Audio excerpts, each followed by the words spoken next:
E a energia das térmicas são 4, 5, às vezes até 10 vezes mais cara que a energia hidráulica. As térmicas que você fala o quê? Carvão?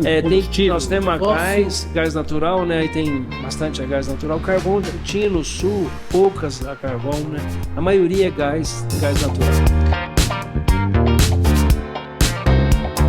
Então, como é que seria a iluminação da cidade? Quantos watts por metro quadrado? Iluminação de segundo nível, que é um negócio que tem aqui em Poste Caldas, não tem em outros lugares, vocês podem prestar atenção. Sim, no meio do poste. No meio do poste, iluminação de segundo nível. Falar em represa, Marquinhos, dá com uma pergunta represada aí.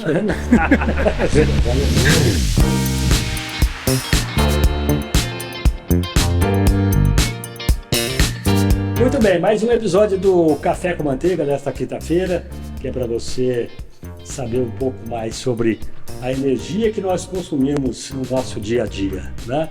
E para isso, quem tem que bater um papo com a gente aqui, o nosso convidado é o José Carlos Vieira, né? Ele é presidente da DME Participações, um campestrense pós-caldense desde muito tempo, né? Viveu pouco tempo lá em Campestre, veio para Poços de Caldas, e ele vai contar isso tudo para a gente aqui. Ele está aqui, meu companheiro Ideu Pereira, para bater esse papo aqui, já que o Ideu que fez o convite para o Zé, né? Desculpa, posso chamar de Zé? Cara, né? A vida inteira. Deve Zé, chamar de Zé. né? Deve, né? Pois é, Marquinhos, para nós é uma satisfação muito grande, primeiro, conversar com um amigo, né? José Carlos Vieira. E você falou que energia elétrica é muito importante para quem consome, nós vamos falar com quem gera energia elétrica. José Carlos, obrigado pela presença aqui. É uma satisfação muito grande estar aqui, uma pela amizade, né, que eu tenho pelo Ideu, que é um colega de muito tempo já, e pelo Tega, que desde menino, né, a gente conhece, nós já jogamos junto em time, eu era lateral direito, ele sempre no ataque, junto. Que bom, hein, Zé? Buchinha, Marcos Tona e outros aí. E nós tínhamos um goleiro que era um grande amigo que faleceu na Covid, que era o Zorrei, né? Mas Luiz Antônio da Silva, colega de Alcoa também. Inclusive trabalhou lá comigo no projeto de Juruti e acabou ficando lá e veio. Onde, Juruti? Ele veio falecer em Santarém, que ele acabou ficando ele trabalhou em Juruti, foi gerente lá em Juruti. E na área de exploração, e depois acabou falecendo em Santarém, que ele tinha uma empresa que prestava serviço. Depois, quando ele saiu da Alcoa, já estava no final da carreira dele, ele tinha uma empresa de civil em Santarém e acabou morrendo na época da Covid. Perdemos um grande amigo, né? Grande amigo de muitos anos, né? E todo mundo que conhece aí, que jogou nesse time, Cavini, tem uma escalação. Cavini está aí de novo. Ele está aqui de novo, grande amigo. Fabinho, né? Hoje eu encontrei com o Fabinho, né? Mas tinha um que não brigava com ninguém. Cirilo, Marquinhos Cirilo. O Marcos Cirilo está aposentado, está lá em aposentado Itaipu. Marquinhos Cirilo, acho que as grandes brigas da minha vida foi junto com o Marquinhos. Nossa, me ensinou a brigar. Ensinou a brigar. Eu seria invocado. Mas você é um cara muito de pai, né? Sempre de paz. Né? Eu lembro a coisa do irmão. Os caras falaram, pô, Manteiga arruma as brigas, depois sai fora. Falou, gente, você já arruma a briga, até que eu brigo também, tem que fazer tudo. Mas eu nunca vi jogador de futebol falar que não brigou e falar que é ruim de bola. Todo mundo é bom de bola. Eu era ruim. Você era ruim, Marquinhos? Você confessa? Sou assumido ruim. Também era ruim. O Zé era melhor que eu. Não, era horrível. Era um trator ali, só que não passava. Passa a bola, não passa o ponto esquerdo, que é a velha história, né? Não tem esse negócio. É igual o Reinaldo e Buzuca, né? Dois nem pensar. Mas, o Reinaldo falou que Reinaldo, né, do Atlético, falou que uma das grandes... Os grandes pesadelos era jogar contra o Buzuca na Caldense. Né? Exatamente. Então você era tipo o Buzuca. Daí pra lá, do Buzuca pra frente. Aliás, esse time nosso, se eu estiver mentindo, o Zé Carlos vai me corrigir. O dia que a gente não brigava com o adversário. Brigava entre vocês. Brigava entre nós. Fervia. Ocupava o tempo, né? Ocupava o tempo. Mas Então, então é um prazer estar aqui, né, Obrigado, com vocês. Eu até agradeço o convite, porque é uma satisfação encontrar com vocês. Ainda mais bater um papo aqui e poder falar do DME, né? Todo o respeito que eu tenho pela equipe do DME. Eu vou tentar transmitir um pouco do trabalho dessa equipe maravilhosa que toca o DME, né? Então, isso aí. Muito bom. Caso, o prazer é todo nosso, porque, conforme eu disse na abertura aqui, a gente está recebendo um grande amigo. Basta ver a fluidez desse começo de conversa, né? Sem pauta. Vamos falar sobre algumas coisas, lógico. Nossa conversa, o eixo central é o DME. A primeira pergunta que eu tenho para o Zé Carlos é o seguinte: você é presidente da DME Participações. E lá tem a DME Distribuidora e DME Energética, é isso? Isso, é. Qual que é a diferença? Aonde que divide? Onde é que é o link de mudança aí de divisão? Então, quem conhece a DME o ano que vem vai fazer 70 anos como empresa, né? A concessão para essa distribuidora aqui de Poços de Caldas, ela foi dada para o prefeito da época foi assinada pelo Juscelino Kubitschek, para vocês terem uma ideia. Então, a DME tem uma história, uma evolução lá, que tem alguns diretores muito importantes do DME, né? Eu sou, como eu brinco ali, eu sou cachorro novo nessa moita aqui. Mas já tem um tempão, né, Zé Carlos? Mas você pega o Dr. Pedro, né, Junqueira, né, o Dr. Cícero Machado, que é o presidente do nosso conselho. Então você tem aí, a gente tem aí uns decanos que a gente tem que tirar o chapéu, né, e tem um exemplo desse pessoal, né? Que a gente mas a verdade é que cada um tem a sua época e cada um dá a sua colaboração. Né? Hoje é a sua vez. Né? Então, o que aconteceu foi o seguinte: em 2000, todo mundo conhece o DME, muita gente hoje até tem, às vezes, vereador, alguma pessoa, sempre que deveria conhecer mais do DME, que às vezes chama a gente de autarquia. Nós não somos mais uma autarquia. Então, desde 2010, o DME, ela, por força de lei, da regulação, ela teve que fazer uma desverticalização, ou seja, a empresa que distribui não podia gerar. Isso é uma determinação da ANEEL? Da ANEEL. A ANEEL fez essa separação. E aí o DME teve que modificar a lei dela, que é a Lei 111, né? Naquela época fez a lei, aliás, naquela época promulgou a Lei 111, onde teve essa desverticalização do DME. E aí o DME passou a se chamar DME-D, né? DME-D, né? DME Distribuição, onde ficou uma distribuidora mais pura, né? Só cuidando da usina para frente? Ela cuida da distribuição de energia, nem da transmissão, é só distribuição mesmo na área de concessão. Esses são os postos, a rede, a fatura de energia, é muito regulado pela ANEEL, também a tarifa, quem determina é a ANEEL, quer dizer, a distribuidora, ela é uma distribuidora bem pura, né? Depois eu vou contar uma característica do DME que é um pouquinho diferente, a DME-D. E aí criou-se a DME-E, que é a DME energética. O que é a DME energética? A que gera. É a que gera, é a que transmite e é a que comercializa energia. Então aí criou-se a DME-P, que é a DME Participações, que é a hold das duas. Essas duas, a DME Participações tem 100% das ações da DME-E, que é a energética, tem 100% das ações da DME-D. E a prefeitura tem 100% das ações da DME Participação. Então a prefeitura é a única acionista. Então a DME, a empresa DME, ela é uma empresa, uma SA de capital fechado e é uma estatal municipal. 100% das ações é do município. Então, o que eu falo, de vez em quando eu falando sobre a DME, é um negócio interessante aqui na DME, são duas coisas interessantes. Eu vou contar a coisa interessante da DME-D. Sim.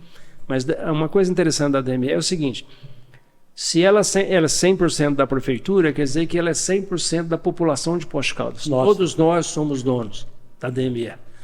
Então, em todas as empresas que eu trabalhei na minha carreira, sempre a gente tratava o dono, quer dizer, o dono é o rei. Aliás, o cliente é o rei. A gente atendia o cliente da melhor maneira possível. Aqui, além dele ser rei, ele é dono. É o patrão. Então, é o dono-rei. É o patrão. E quem que é esse patrão? Quem que é esse cliente? Todos nós. Então, quando eu cheguei na DME, até me assustei um pouquinho com a opinião dos clientes sobre o DME. Porque qualidade é aquilo que o cliente reconhece na empresa. Sim. É isso que é qualidade. O que é um nível de qualidade? É o que o cliente reconhece. E a gente não tinha um reconhecimento muito bom aqui. É um negócio que eu estranhava. Isso acho que nós já conversamos até com o Ideu sobre isso. Que a gente teve até fazer um trabalho de divulgação melhor da DME, né? Então, aí a partir disso, a partir de 2010, aí a DME assumiu todas as gerações, a transmissão, a comercialização de energia no mercado livre e tal. E a DME Distribuição focou nos consumidores cativos, né? São algumas indústrias, comércio, todos nós, são mais de 84 mil consumidores, mais uma unidade consumidora. E a DME-D tem uma característica, a nossa tem uma característica.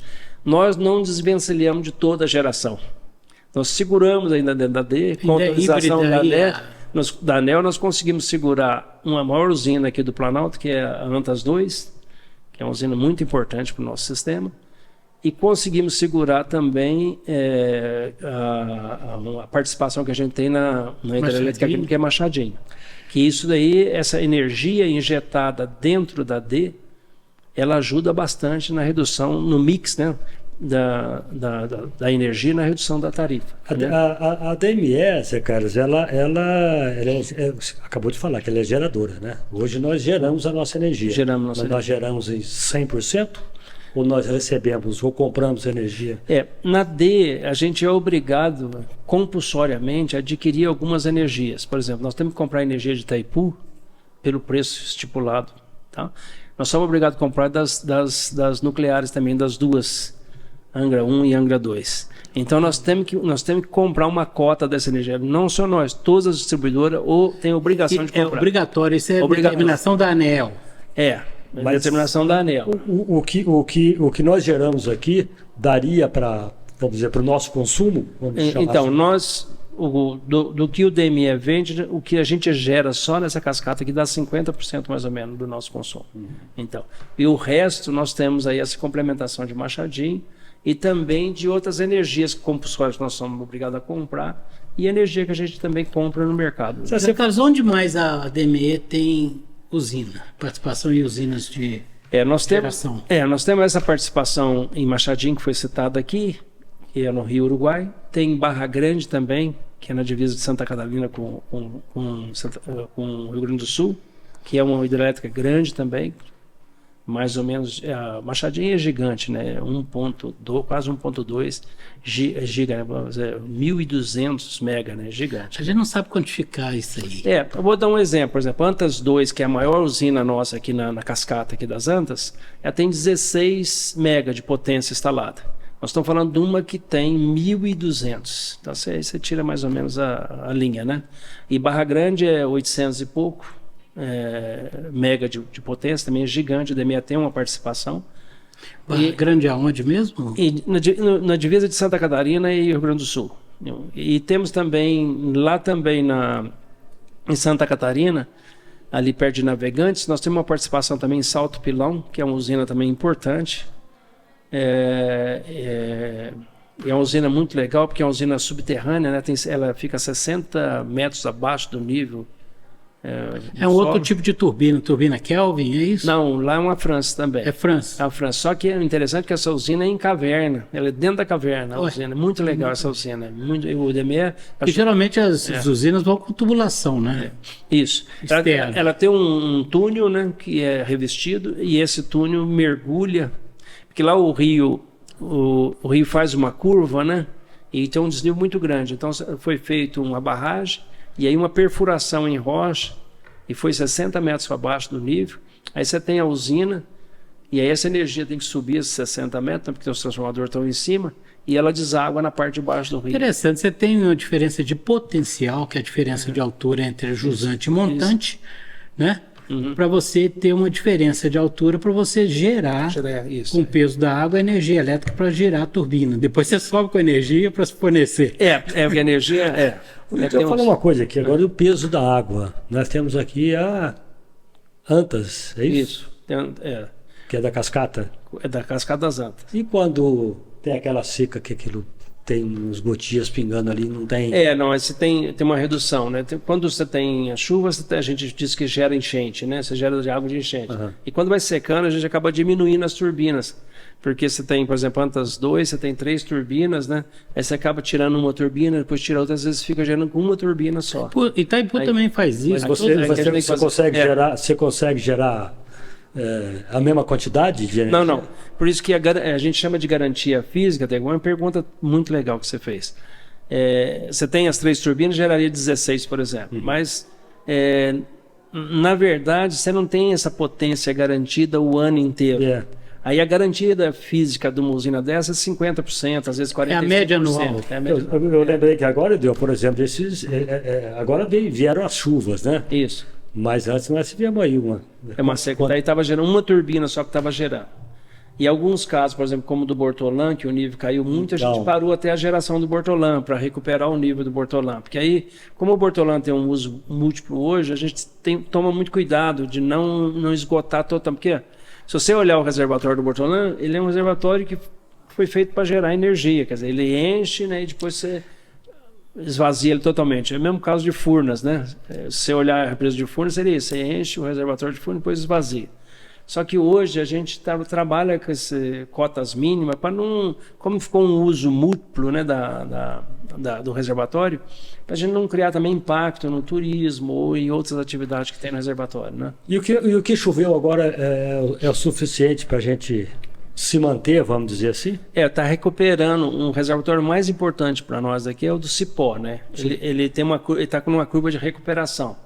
E ele vai até extravasar. Normalmente ele vai enchendo até extravasar. Ele regula, inclusive, o Bortolã, né? Ele regula o Bortolã e a cascata, né? Acaba regulando toda a cascata das Antas também. Porque você tem o Rio das Antas, que nasce lá no Córrego do Cercado, né? E aí, em Pocinhos. E aí ele vem o das Antas e aí, através do Cipó, a gente consegue regular o Bortolã, injetando água no córrego do Cipó, que ele deságua no Antas ali, no fundo da Alcoa. Zé Carlos, deixa eu voltar. Você falou uma coisa que ficou na minha cabeça. Só complementar só um negocinho, só das usinas. Uhum. Não esquece a pergunta que você vai fazer. Não é só... que eu falei dessa lá de Salto Pilão. Aí nós temos uma também na Serra do Facão, em Goiás. A gente tem uma participação importante na Serra do Facão também. Né? E aqui nós temos essas usinas da cascata, que começa lá no Bortolã, é a primeira. Depois tem a Ubirajara, que é ali no Véu das Noivas. Depois tem a Antas 1, que são aquelas máquinas mais antigas, para vocês terem ideia. A gente tem uma máquina de 1911 funcionando perfeitamente até hoje. São 6 máquinas ali. Mais tem uma 7ª máquina, que é uma máquina moderna, que ela gera o que as 6 antigas geram, uma moderna, uma Toshiba gera, ali na Antas 1. E depois descendo a Antas 1 tem a Antas 2, e depois tem a Padre Carlos lá no Rolador, chegando já na represa do... Que é a última do sistema, né? A última Rolador. do sistema. Rolador é onde fica essa fazenda Rolador, é isso? Isso, era lá. Onde que a gente ia pescar. Antigamente tinha uma cachoeira lá e virou uma usina. Bom, aí tem aqui em Poços tem essas aqui que estão na cachoeira. Eu falei lá da Serra do Facão, também uma usina importante, que a gente tem uma participação. Ela fica em Catalão, no Goiás. É uma usina muito moderna. Eu estive visitando ela já uma vez, mas é interessante, um investimento interessante que o DME tem. Então o DME tem uma energia aí. Mas é participação com outras empresas, outras... Sim, nós temos participação junto com a CBA, a Alcoa. Lá a gente tem com a Alcoa, né? E tem a CBA. Lá em Salto Pilão a gente tem também... Lá tem participação às vezes com um grupo também do Pernambuco. Tem participação com a Camargo Correia. E outras distribuidoras também? Energia elétrica, outras distribuidoras também, ou só empresas? Na linha de transmissão, nós temos uma linha de transmissão também no Sul, que é da DMRE, que é uma linha de transmissão que está interligando Santa Catarina com o Rio Grande do Sul. E a gente está junto com a Taesa, junto também com o CBA, que a gente tem participações com outras empresas. Falar em represa, o Marquinhos está com uma pergunta represada aí. Não é que você falou num cliente cativo, né? Que seriam algumas empresas. Primeiro, que empresas são essas chamadas de cliente cativo? E o que é um cliente não cativo?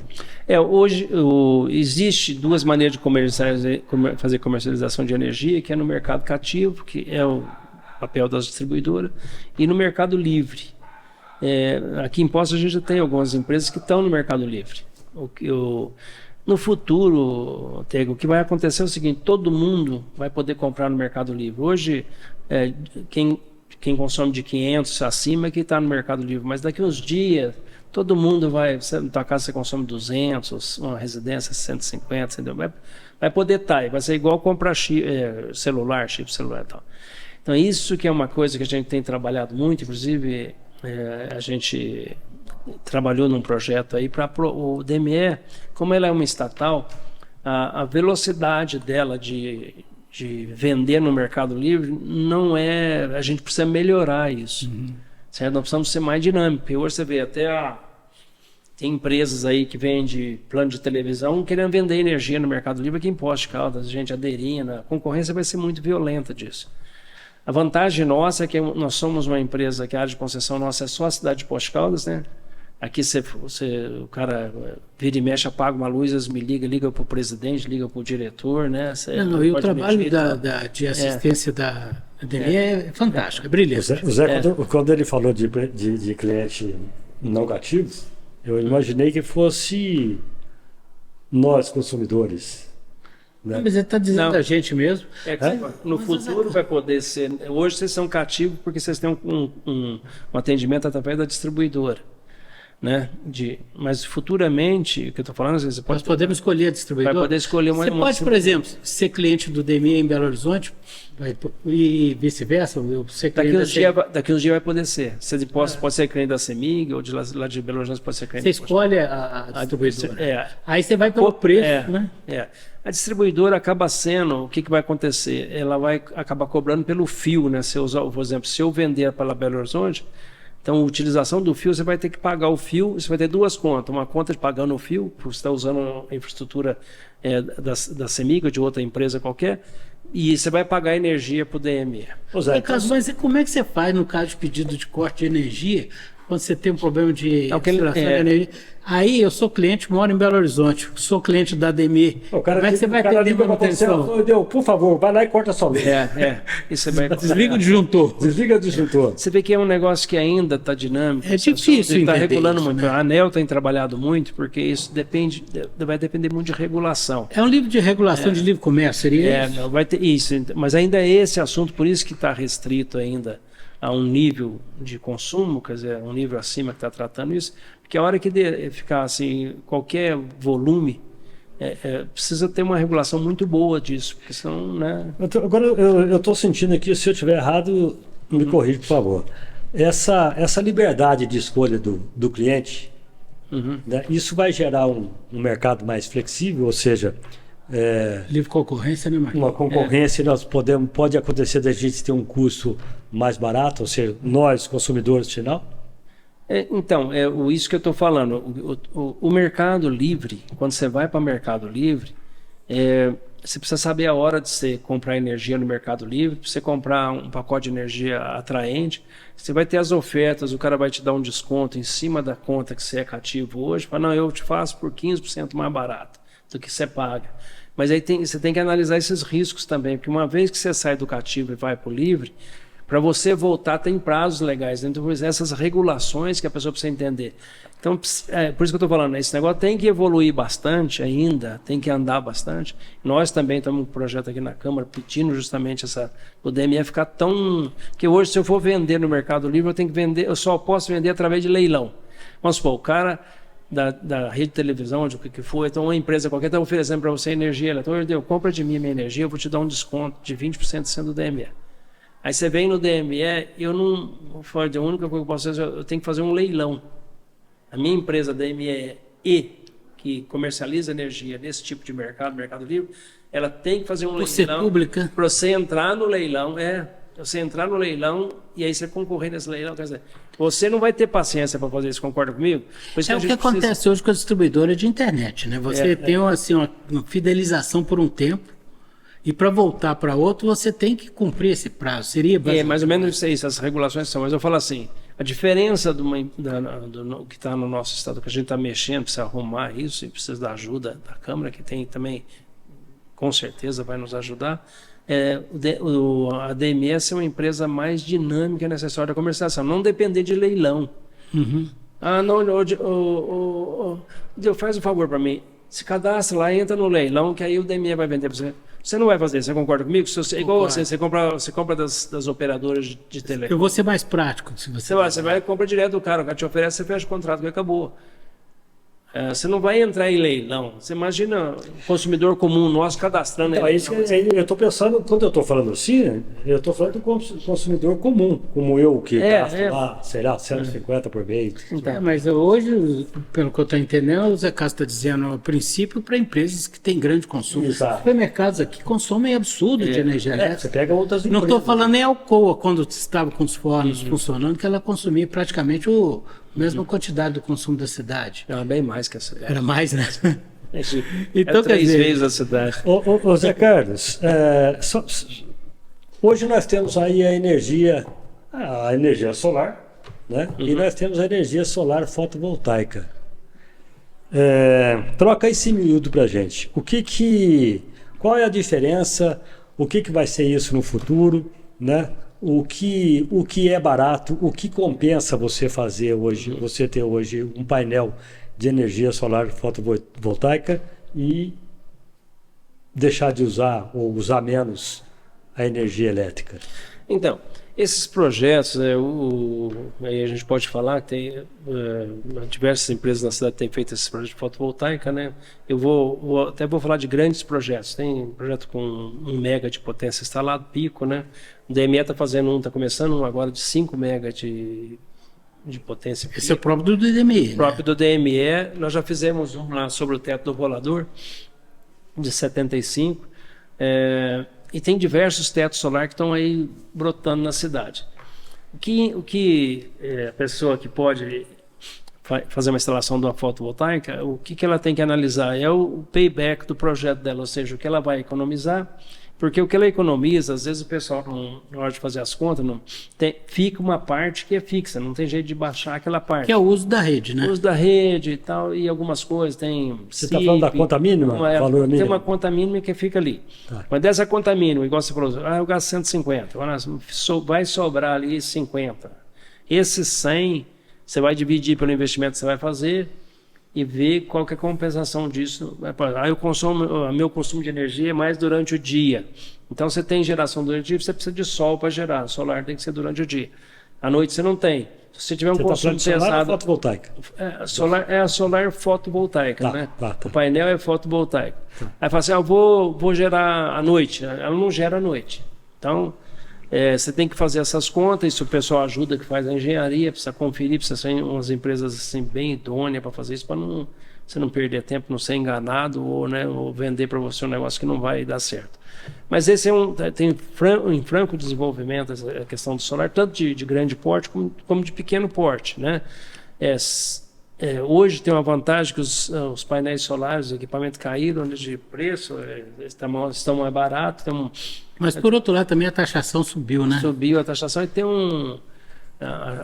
como é que fala? A qualidade dos painéis melhoraram também, sabe? O rendimento deles melhoraram violentamente. Mesmo assim ainda tem um custo alto ainda assim. Ainda tem para instalação. O que acontece Mas hoje um payback de 5 anos não é nada, não é? Não é nada. Ele era pior, né? O problema era 10, 12 anos. O problema da tarifa aqui em Poços de Caldas, a tarifa da DME Distribuição, ela é sempre uma tarifa que está aí entre as mais baratas. Então, se você pega das 60 distribuidoras, nós estamos sempre ali entre as 5 mais baratas. Depende, às vezes, da hora que faz o reajuste. Nosso reajuste vai sair agora, dia 20... Aliás, houve uma redução de 16% agora recentemente, né? Não, nós estamos fazendo as contas ainda dessa história. Mas, depende... Você está querendo ter aí, viu? Não é verdade isso? A história é o seguinte, o que depende... Eu acabei de falar no início da conversa aqui, é o seguinte... A ANEEL é que acaba fazendo a tarifa das distribuidoras, não tem jeito, não tem escapatória. Então, no passado aconteceu um negócio interessante, que agora está chegando a hora do consumidor ter uma vantagem, né, nesse ano. Eles tributavam o PIS/COFINS sobre o ICMS. Então, eles faziam a tarifa com o ICMS, aí mandavam o PIS/COFINS em cima disso.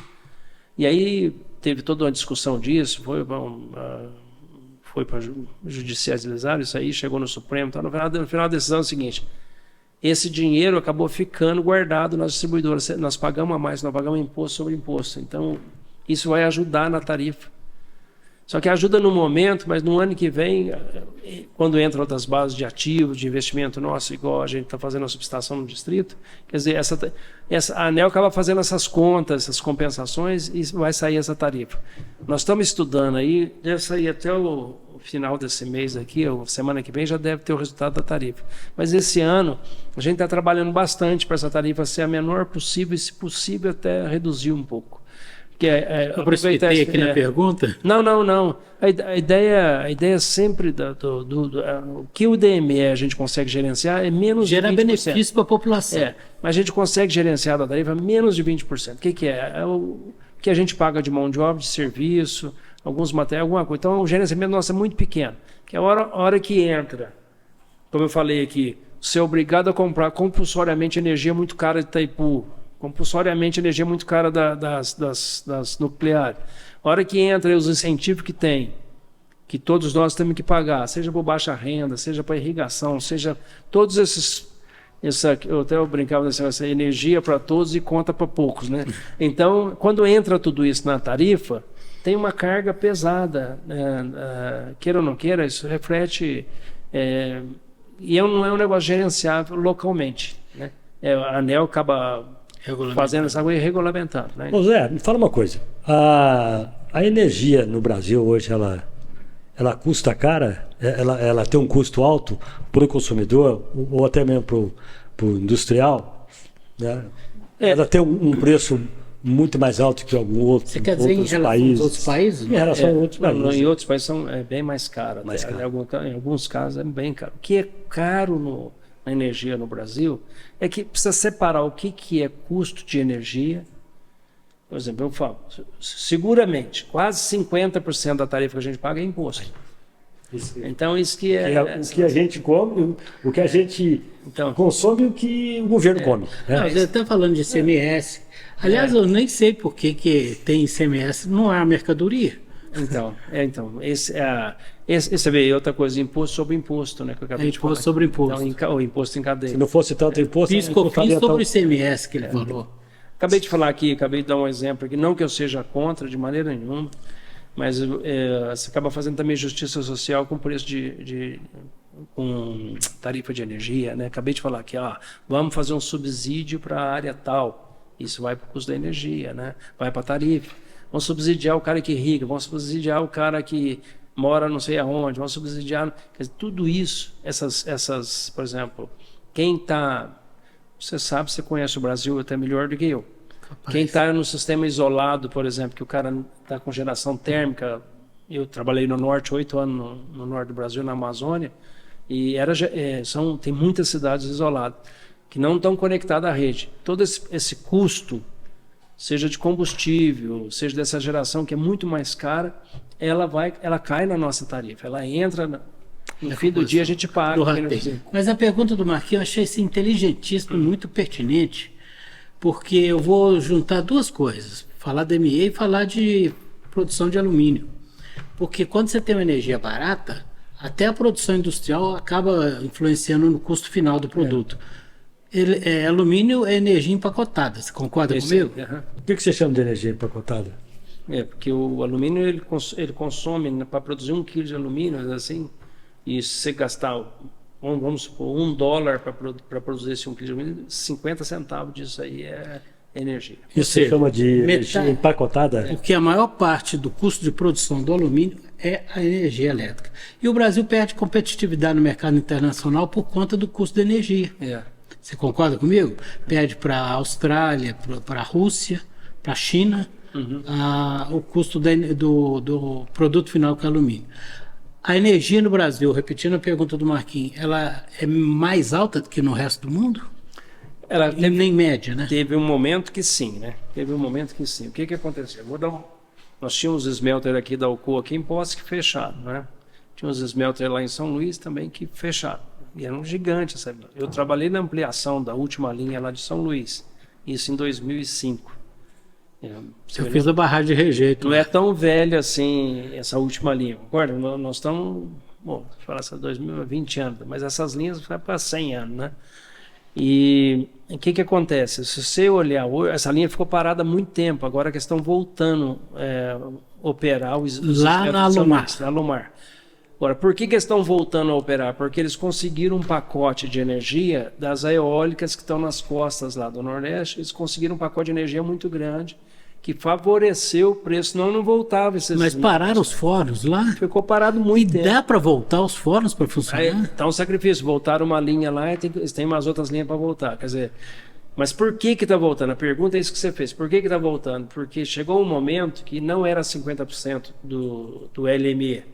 O LME é a cotação internacional do alumínio no mercado London Metal Exchange, né? Então, quando era 50%, os caras não sobreviviam. Mas chegou uma hora que esse negócio começou a subir tanto o preço da energia dentro do metal que todo mundo saiu fora. É por isso que o Votorantim e a Alcoa possuem usinas próprias. O Votorantim já era autossuficiente, a Alcoa já caminhou para a autossuficiência também em energia e outras empresas, né? Aliás, o Votorantim começou a vender energia elétrica ao invés de vender alumínio. Muita gente saiu fora do negócio e passou a ganhar mais dinheiro com energia, muito mais fácil. Você não tem uma mão de obra tão grande, você não tem os riscos, você não tem que... Então, você sabe todos os problemas do mundo, uma cadeia de produção numa fábrica, né? Então você guarda mais fácil pegar energia e vende a energia. Mas essa pergunta do Marquinhos foi muito boa. Saber se a gente está dentro do contexto mundial. Né? Veja bem, o que eu tô tentando aproximar a conversa mais para o consumidor final. Aquele cara que paga 80 de energia. Ninguém paga 80, não paga? Paga, tem. Os baixa renda, tem um pessoal que paga até menos. A taxa mínima não é 100, 100 Não tem gente, tem 30 e 39, eu não sei agora atualmente quanto é, mas tem pessoas que estão ligadas que tem o cartão de baixa renda, tem o cadastro de baixa renda, que eles então, mas ele é subsidiado, então. É subsidiado, eles são subsidiados. Então, porque me fugiu o nome técnico que é usado, mas existe duas ou três faixas. Quando gente, vamos fazer economia porque parou de chover, como aconteceu outro dia. É bandeira amarela, bandeira verde, bandeira vermelha. Pronto. Obrigado. É isso? À medida que vai faltar. Agora, eu vou ser honesto. Eu não confio muito nessa bandeira, não. Então, o Marcos... agora ele falou sério comigo, o Marcos. Falou sério, hein? Deixa eu te explicar como é que funciona essas coisas. O que aconteceu, por exemplo, se você olhar, o governo segurou a bandeira verde muito tempo. Mesmo com falta de chuva, ele foi segurando o que deu essa bandeira verde. Aí chegou um momento, não teve jeito. Aí teve que passar... Ele deu um pulo para vermelha plus, né? Para vermelha mais. Depois ele voltou para vermelha. E aí começou a chover, normalizou. Mas, olha, ele segurou essa crise. Acabaram segurando, a ANEEL acabou segurando o máximo que ela pôde. Você está falando de qual governo? Do atual? Não, o atual, essa é agora. Recentemente, essa seca que nós tivemos, quer dizer, a ANEEL segurou o máximo essa bandeira verde. Eu acho que segurou o máximo. Chegou uma hora, não teve jeito. Porque não tinha chuva. Então, quando se fala nessas bandeiras verde, amarela e vermelha, nós podemos confiar nisso? Isso Não, porque quando começa a despachar as térmicas, quer dizer, você não tem água no reservatório, começa a entrar as térmicas. E a energia das térmicas é 4, 5, às vezes até 10 vezes mais cara que a energia hidráulica. As térmicas que você fala, o quê? Carvão, combustível? Nós temos gás natural, né? Aí tem bastante a gás natural. Carvão tinha no sul, poucas a carvão, né? A maioria é gás natural. E as nucleares também entram nessa lista aí? A nuclear não, porque aquilo que eu te falei, as duas nucleares e Itaipu são subsidiadas. Elas entram como energia compulsória. Eles colocam o valor da energia e nós somos obrigados a pagar e ponto. Certo? Nossa, coisa complicada, Zé Carlos. A gente entender todo esse sistema não é fácil. Agora, eu quero voltar, antes de fazer a pergunta que eu vou te fazer. Perdão. Não pode falar, não, só para você ver como é que é complicado. E tem gente, às vezes, que acha que tem domínio sobre isso, né? Você fala, não, o prefeito, tá. Gente, desencarna. Não, o prefeito não consegue. E nem nós também. Nem a DME, a ANEEL que determina. Forte. Eu não fazia nem ideia que era uma agência que regulava tão bem. É igual o Ministério das Comunicações para a radiodifusão também, é a mesma coisa. Muito bem. Eles determinam, eles que dão alvará, eles que dão outorga, retiram outorga, determinam outorga. Agora, como o Marquinhos perguntou, eu quero voltar nesse assunto, porque eu tenho uma pergunta na sequência. A pergunta é, hoje o DME, tudo que ela gera e tudo fora que ela gera em Machadinho, nas outras usinas, é autossuficiente para manter 100% da cidade?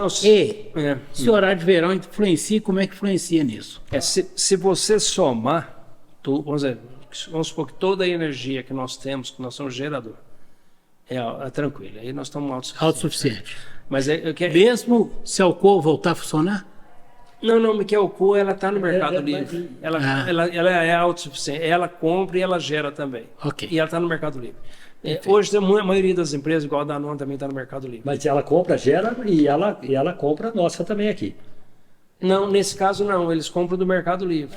Eles poderiam comprar da DME Energética, mas eles compram de outras empresas. Porque a DME Energética, o que ela faz? Ela vende energia no Mercado Livre, ela administra faz a administração desses contratos e toda a negociação para o cliente, e também ela transmite energia. Então, tudo que é, vamos dizer, gerado na Alcoa não é com energia gerada aqui das nossas usinas. Não. Ela gera lá e recebe aqui. Recebe aqui. Ela gera lá em Machadinho, gera em Barra Grande e recebe aqui. Não é que ela recebe aqui, que ela usa uma outra energia. Faz uma troca. Energia, você sabe, né? Faz uma troca, não né? tem um X na energia que é feita aqui, então, né? Pois é, então, Zé Carlos, é o seguinte. Então, você está me falando que o DME é cidade autossuficiente em geração de energia e distribuição. Isso. Uhum. Me explica como é que funciona o horário de verão, aonde que está a economia nesse negócio? Se você reduz uma hora, você apaga a luz mais tarde ou acende a luz mais cedo, eu acho que essa compensação de uma hora mais, uma menos, é deixar de gastar aqui para gastar aqui. Me explica melhor aonde que o horário de verão pode beneficiar a redução de consumo. O estudo sério que foi feito, né, uns 4 anos atrás, mostrou que o horário de verão não tinha mais eficácia nenhuma. Tipo, acabou. Porque o perfil do consumidor também mudou. Se você olhar, se você for passar o olho, pensa, não, é que todo mundo chegava em casa e ligava o chuveiro naquele horário, né? Pum! Aí tinha que muito chuveiro elétrico. Hoje, né, a pessoa tem aquecedor solar. Aí desligava de um todo do país. Não, você concorda que hoje muita gente tem os chuveiros elétricos, até tem chuveiro, mas está desligado porque ele usa boiler de solar. Tem até aquele cara que chega em casa nem banho toma. Então você vê como é que mudou. Toma descontraído. Aí chegar na conclusão também é o seguinte, que esse perfil que dava esse pico de consumo está dando mais nas horas mais quentes do dia. Então com o sol, porque aí o pessoal entra com um ar-condicionado, com outro equipamento, que consome até mais. E hoje os equipamentos, você falou em ar-condicionado, os equipamentos hoje são mais econômicos, né? Mas por horário de verão resolve, Zé Carlos? Essa é a eu pergunta. acho que ou resolveu, pelo menos. Tanto é que eu não quero falar contra o ministro, nem contra os especialistas aí, mas se conversando com o pessoal que entende, inclusive da ANEEL, essa turma aí e tal, a moçada acha que é um tiro na água, né? Mexer com isso de novo, porque cria muito mais complicação. Sabe que nos Estados Unidos ainda tem horário de verão. Hoje, por exemplo, nesse momento, lá nos Estados Unidos, é época de horário de verão. Uhum. Nova York, que era 1 hora antes, agora é 2 horas antes. É. Né? Por exemplo, Nova York. Mas, assim, eu não consigo, na minha cabeça, eu não consigo coordenar como é que você acende a luz mais cedo aqui, mas apaga mais tarde, alguma coisa desse tipo. Pode economizar, porque uma coisa não compensa a outra. Hoje também o sistema nosso sistema de distribuição, né, toda essa malha que a gente tem, cresceu demais essa malha, tem alimentações de eólica, então, solar. Hoje, a eólica está fora de moda? Não, de jeito nenhum. A offshore no Brasil não tem. Você vê que os projetos do Brasil. Não, mas offshore, ainda né? Não, offshore de eólica está começando agora. E no mundo está crescendo muito.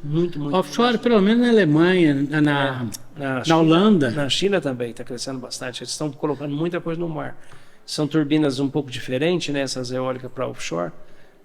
Mas você vê que isso que estava. Hoje, se você for olhar, tecnologia, tanto de consumo como de geração. A outra coisa, eu vou falar da minha experiência no Pará, que tinha horário de verão quando eu estava lá, né? Lá em Juruti, Santarém.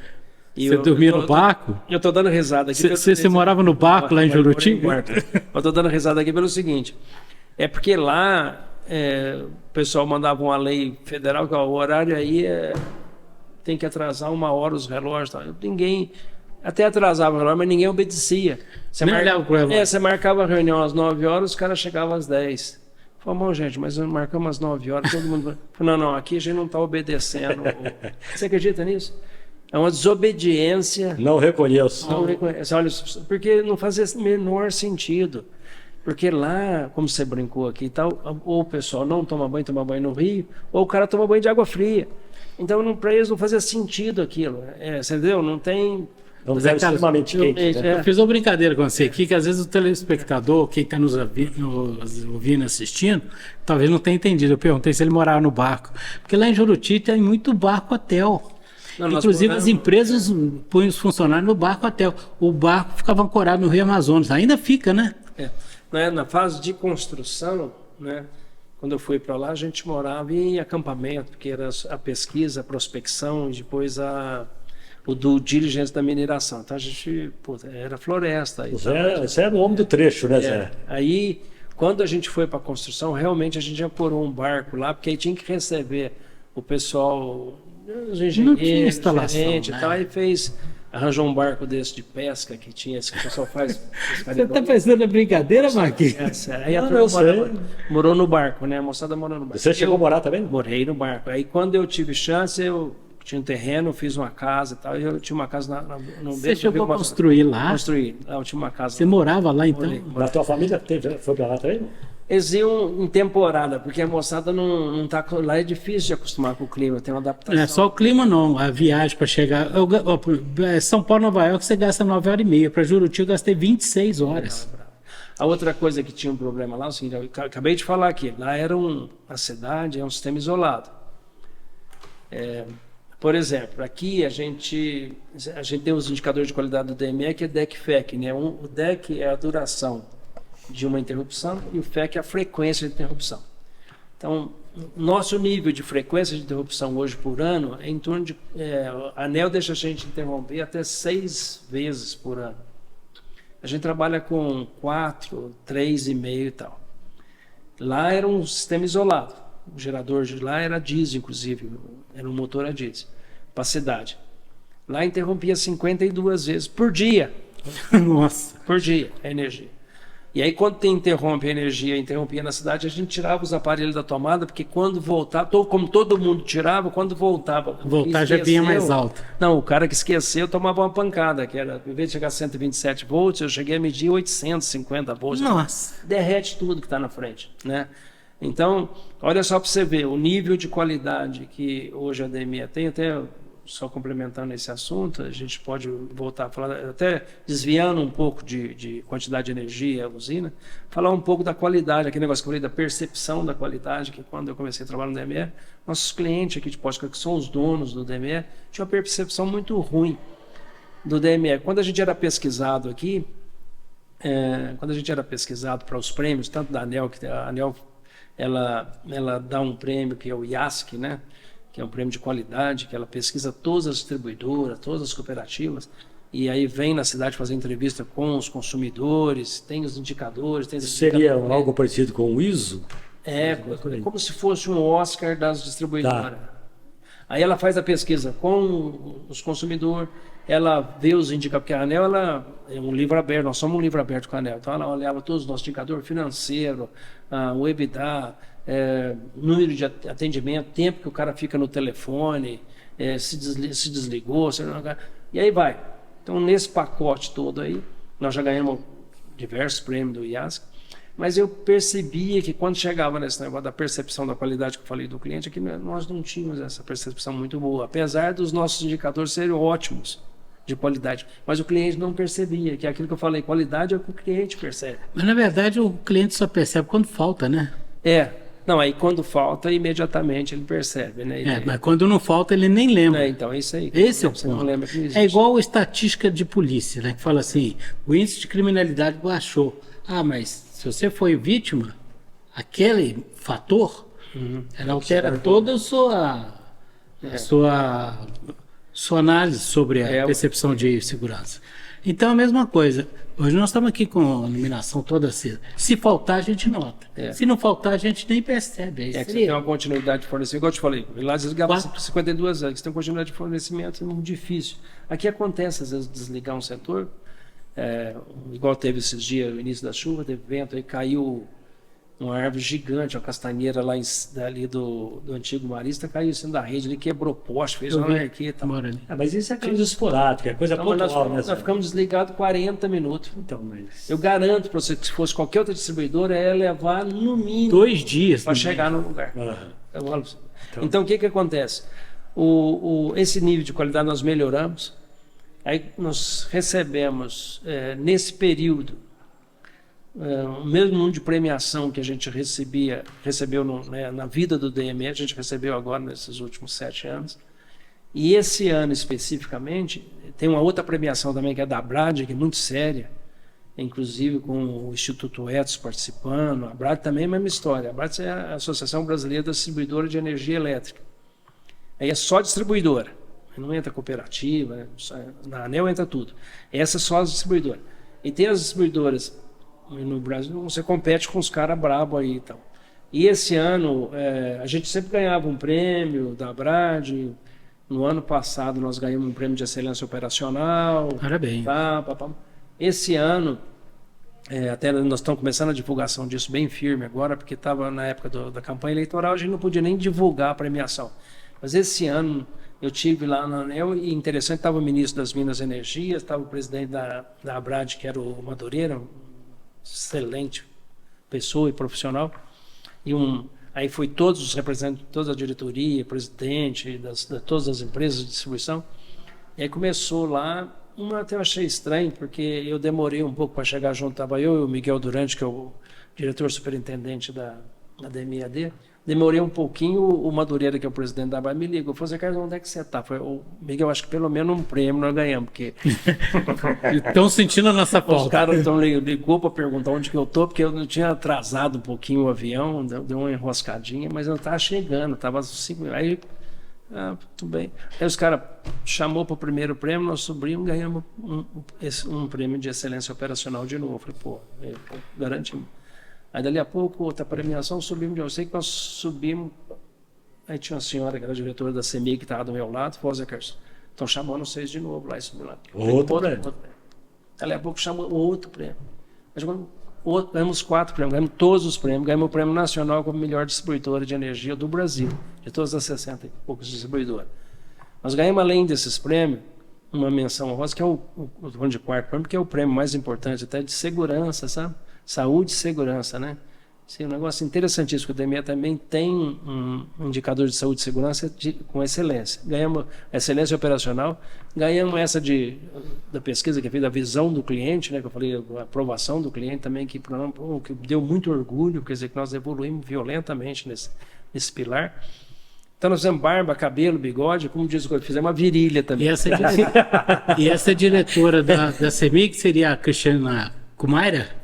Cris Kumaira? Não vou lembrar. Ela estava do meu lado aqui, ela falou assim, aí quando subiu, ganhou os 4 prêmios, aí depois, um negócio interessante, que não é contando vantagem, mas é um trabalho muito bem feito por esse pessoal que está no DME, a diretoria do DME, né? Um negócio não é nem questão de contar vantagem, é uma coisa que a DME é nossa, eu acho então, importante as pessoas saberem disso. Eu falei, uma das coisas que eu falo, não canso de falar, estou ficando repetitivo, não ligo de ser repetitivo nesse assunto, toda vez que eu tenho que falar uma abertura, um discurso, ou qualquer oportunidade que me dá, eu falo assim, uma coisa que o DME tem, que eu vim da iniciativa privada, com mais de quase 40 anos já trabalhando, dirigindo empresa para Alcoa, construindo operação para outras multinacionais, igual a Graham Pact, que opera dentro da Danone, dentro da Petrobras e tal.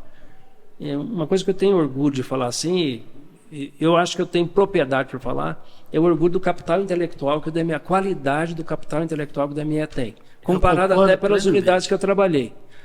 E aí, os meus colegas de diretoria são oriundos do DME, quer dizer, eu sou o único estranho no NIM que tem ali, mas se você pegar o Miguel Durante, que é o diretor superintendente, começou como leiturista na DME dele. Se você pegar o Marcelo Loichat, que é diretor superintendente do DME, começou como leiturista. Miguel Franco começou como estagiário, que é o diretor financeiro da D. Dr. Marcos Alvim trabalha lá há 20 anos, também começou como advogado concursado. Você pegar o Marco César também, começou como estagiário, que é o diretor técnico. Ótimos profissionais. Então, ali dentro. Aí se você pegar embaixo desse povo também as gerências, né? Qualquer gerente, e aí você vai indo. Então, quando eu olho a diversidade, por exemplo, do DME, a luta da Alcoa, eu lembro, trabalhando há alguns anos, nós tínhamos uma luta muito grande de inclusão das mulheres, né? Inclusive em cargos de liderança e tal. O DME tem 25% de mulher. Você vê, a Alcoa lutava para ter 10%. Nós, quando fundamos Itajubá, fizemos lá, conseguimos chegar a ter 30 e poucos % de mulher, mas era uma manufatura automobilística, né? Eu era diretor lá, junto com o Edson Cavotel, depois o Edson foi embora, fiquei diretor de automotiva da Alcoa.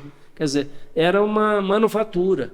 Quer dizer, mais fácil você pôr mulher numa manufatura. Aqui não tem mulher em cargo de liderança e interessante, né? Então, aí você fala da diversidade, do respeito, da capacidade de trabalho de todo mundo dentro da DME. A pessoa fala, Zé Carlos, mas às vezes tem gente que não tem muita vontade, funcionário público. Gente, todo lugar você tem uma parcela de pessoas que você precisa trabalhar e ver o que ela pode contribuir, o que faz aqui, o que você pode nos ajudar. Porque às vezes a pessoa também está como dizia o Napoleão, está na posição errada, né? Exatamente, tá jogando na posição que não sabe bater, né? Mas o Zé Carlos está falando uma coisa assim muito importante, que eu estou olhando por um outro campo, por outro ângulo de visão, que é o seguinte: nós reconhecemos que o DME tem uma qualidade de excelência, tá?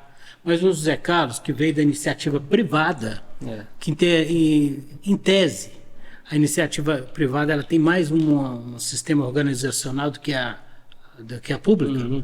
O DME sempre teve uma característica muito organizacional de empresa privada. Tem um DNA de empresa privada. Tem um DNA de empresa privada. Grandes profissionais, engenheiros, técnicos e pessoal que compõe a administração, e o Zé Carlos se encaixou nisso aí. Zé Carlos, nós não estamos te elogiando porque você está aqui, mas pelo trabalho desenvolvido no DME, e principalmente porque você levou essa configuração para uma empresa privada que já respirava esse ar de organização de empresa privada. Porque, teoricamente, a empresa pública ela tem uma certa morosidade, uma dificuldade maior. Tem. Esse é um negócio que, às vezes, dá essa agonia. Você vê essa questão da lei que eu estou falando para você, da gente não poder concorrer de igual para igual no mercado. E até hoje, para você comprar alguma coisa, você precisa de licitação. Não, a gente não concorda igual, não vai concorrer, nós vamos morrer. Porque nós não temos a velocidade no mercado varejista que todo mundo tem, a gente não tem. Você não vai no mercado e compra. Então, nós temos que modernizar a empresa. Nós já modernizamos, quando saiu a 13303, eu estava chegando. Nós reeditamos a 111, que é a nossa lei municipal, em cima da 13303, e modernizamos o DME. Moderno. Só que agora é uma outra, precisamos de novo voltar e dar mais uma modernizada. Para o DME continuar isso, pujante, e para o pessoal não ficar, como dizia meu pai, desacostumado, né? Triste, porque não consegue fazer as coisas, porque você tem que arrastar uma bola, que é essa burocracia, ou o jeito errado. Aí o pessoal fala, mas não pode também dar muita liberdade, porque senão pode vir alguém que não sei o quê e destruir as empresas, tal. Não é dar liberdade, precisamos dar velocidade. Mas você há de convir comigo o seguinte, que eu vou te citar um fato aqui que é muito grave. DME, em época de outros governos, já teve problema de administração. E chegou a ponto de ter resultado negativo. Quando o Nilson chegou, que o Nilson é um colega meu de Alcoa, que chegou, foi convidado pelo Sérgio, lá no início do mandato, para tocar o DME.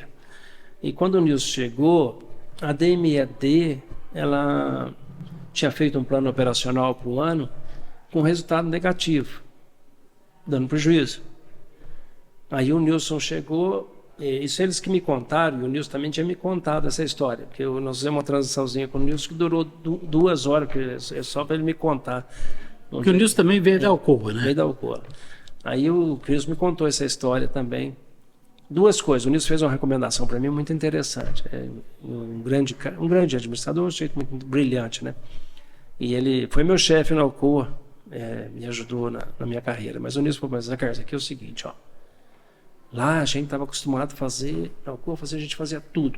Tudo que era certo a gente podia fazer. Tudo que era certo. Aqui você tem que tomar cuidado. Que além de certo, tem que estar na letra da lei. Tem que estar dentro da lei. Esse foi um alerta que ele me deu e a gente segue isso. Eu sigo isso religiosamente. Tanto é que quando a gente fez essa reforma da 111, nós redigimos, discutimos, o doutor Cício, os advogados, o doutor Marcos, a turma, para ficar uma letra da lei, que é isso que eu estou falando, agora vamos ter que modernizar ela, vamos ter que modernizar a velocidade, mas naquele momento ela foi muito interessante. E a segunda recomendação, que é isso aí, mais ou menos é isso aí, uma dificuldade que tem no serviço, porque você falou da morosidade do serviço público, da dificuldade, ou seja, quando eu cheguei aqui, o pessoal veio com um plano, veio com um negócio, com prejuízo, eu contestei, mas aí não...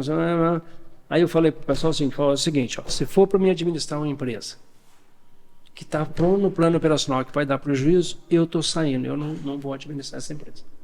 Ou vocês arranjam um jeito de mudar esse resultado, ou eu estou fora. Quer dizer, aí teve o pessoal voltar para a prancheta, né? Voltar para vamos recalcular, vamos ajeitar e tal, e deu o resultado.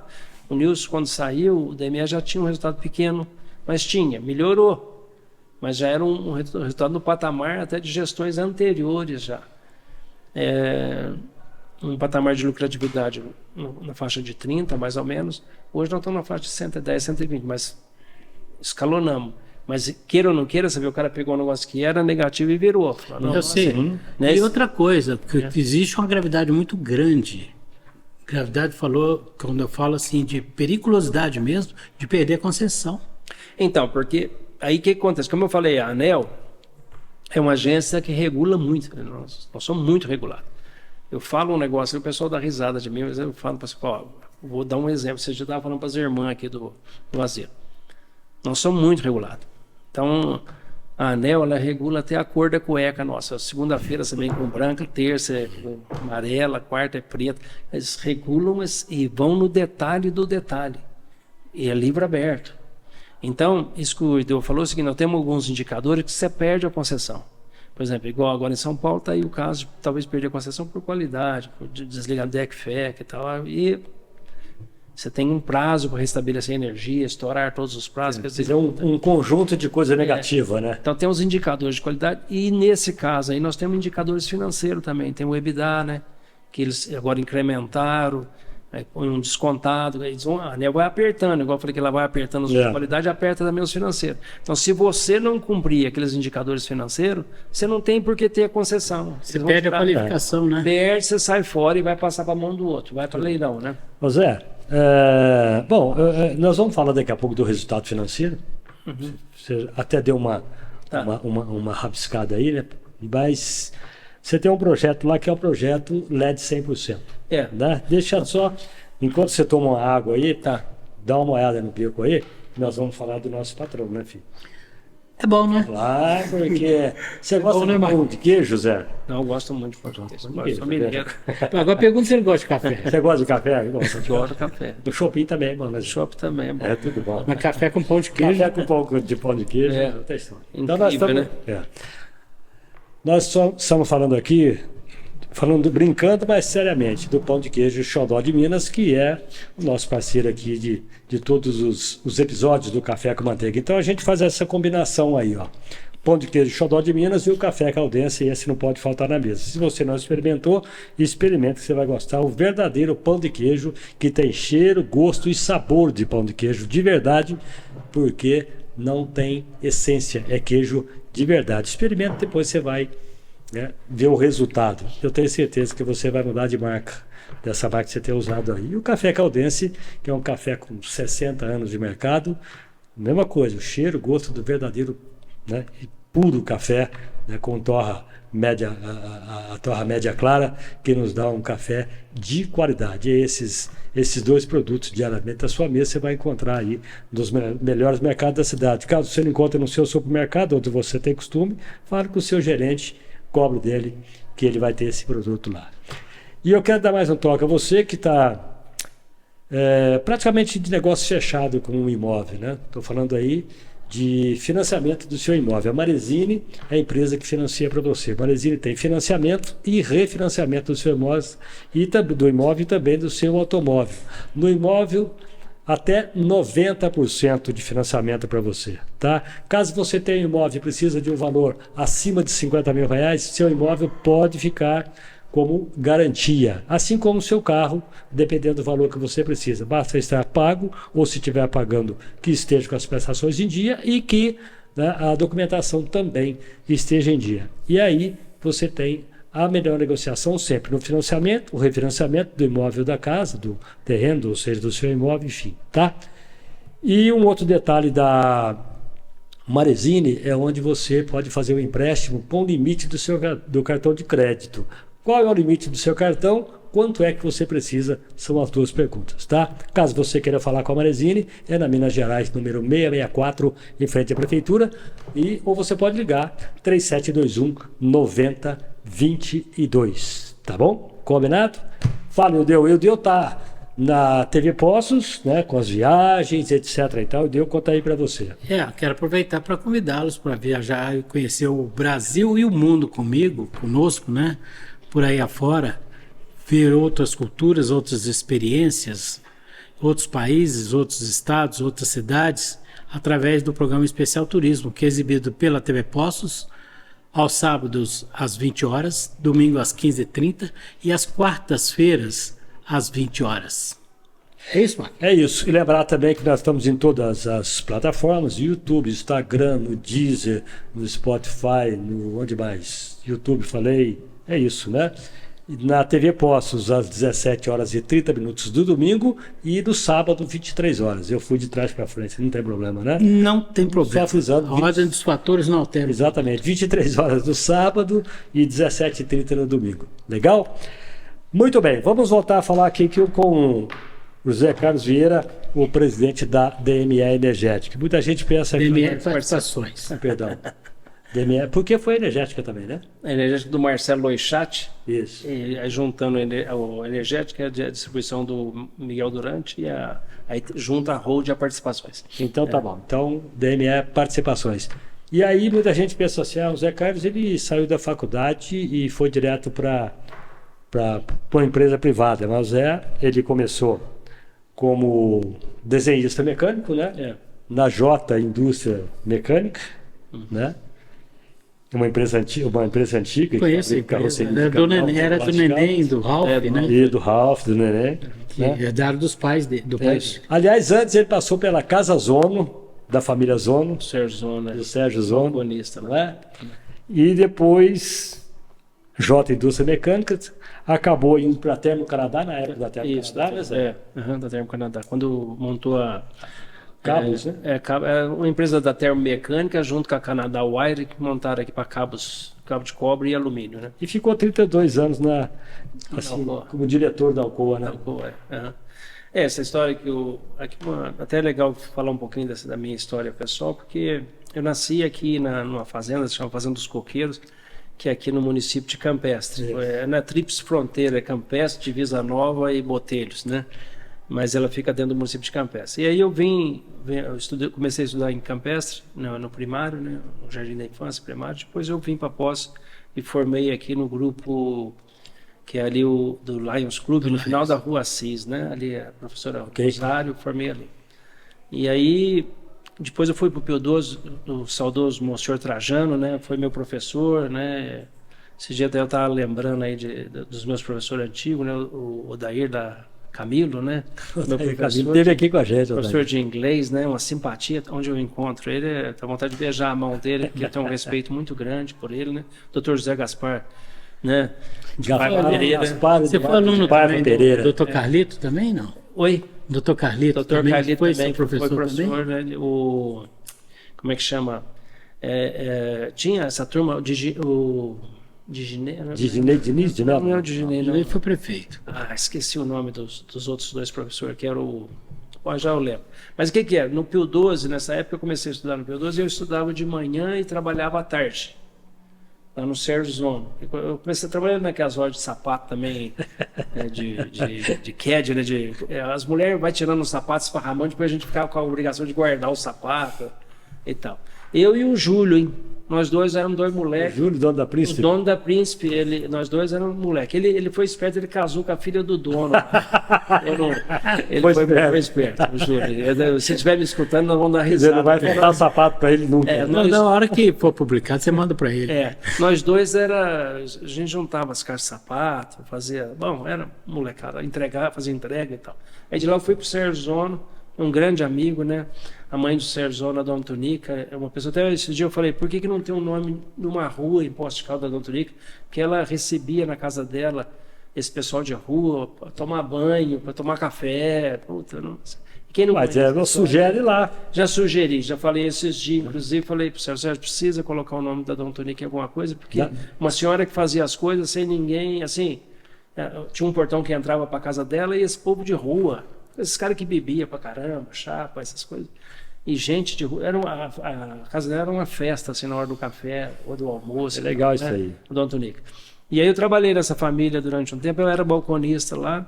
E depois eu fui trabalhar com o Jota. O Jota era um empreendedor, né? Chama Franco José Neto, que era o pai dos meninos do Neném. Do Ralph, casado com a Dona Cid. E ele era um cara que dava muita oportunidade. E eu tinha um irmão meu que era desenhista, o Volney, né, que trabalhou na Super Free e tal. E o Volney tinha uns cursos de desenho. E ele fazia os exercícios, e eu, à noite, começava a acompanhar ele fazendo os exercícios e tal. E aí, pô, eu também sei desenhar e tal. Eu pus na cabeça que eu era desenhista. E aí eu fui lá, fiz uma proposta pro Jota de... Não, nessa época no Sérgio Zona, eu trabalhava à tarde só. Ia estudar de manhã. Naquela época era na mão, não era no AutoCAD, não. Né? Eu tinha 12 anos, aí 12 anos podia trabalhar, né? Aí meu pai assinou uma autorização para me estudar de noite no Pio 12 e trabalhar o dia inteiro. E aí, como eu era menor de 14 anos, a gente ganhava um quarto do salário mínimo. Porque quando você tinha 14 anos, você ganhava metade do salário mínimo. Aí chegava em casa e entregava pro pai. Entre tudo, meu pai é que cuidava do dinheiro, nunca fiquei com o dinheiro no bolso. Mas aí esse lance, fui trabalhando, depois fui lá, falei pro Jota que eu queria trabalhar de desenhista, que eu já sabia alguma coisa de desenho. Eu tinha feito aqueles exercícios junto com meu irmão. E ele falou, pô, então... mas você vai trabalhar pro Sérgio, você vai sair do Sérgio Zona e tal. Eu falei, não, você me dá, eu vou sair de lá, você me dá 15 dias, que se desses 15 dias eu não der certo, você pode me mandar embora, né? Aí eu me viro, né? Aí o Jota era muito divertido, ele conversou com o Sérgio, eu acho, lá, pô, o moleque tá aqui, quer trabalhar e tal. E eu tinha 13 anos e meio, não tinha nem 13 anos, 14 anos, né? E aí eu fiquei lá esses 15 dias e fiquei depois 5 anos trabalhando, 4 anos e pouco trabalhando no Jota. Aí fiquei o desenhista, aí o Naur Arthur Frison me ensinou, foi meu professor, e aí fui.